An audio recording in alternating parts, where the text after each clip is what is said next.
Hello and welcome to the Fixit Shed. If you like to save money by doing things yourself, you're going to want to subscribe and click the bell so you don't miss anything. Alright, so today we are in the 2006 Toyota Matrix and the maintenance required light is on. We want to take care of that.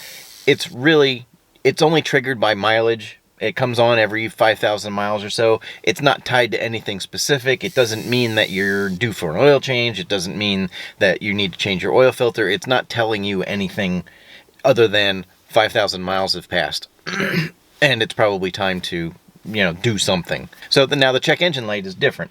And if the check engine light comes on, you can plug the scanner into the port and that would at least give you some kind of a code as to what the problem is. So the maintenance required, it's just a light that comes on every 5,000 miles or so and you just need to reset it.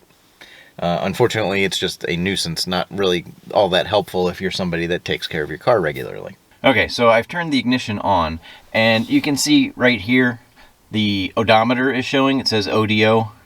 Now, if that's not showing, you can press this little button down here, and that, it could be on trip A, trip B, or odometer. Those are the three different choices.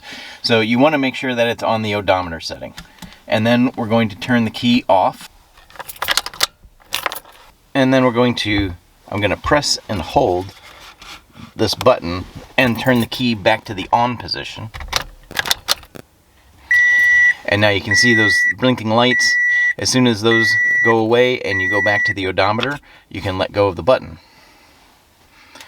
And then you can see the maintenance required light is now out. And that should take care of your maintenance required light for the next 5,000 miles or so. So if you got something out of this video, be sure to give it a thumbs up. Thanks for watching. Take care.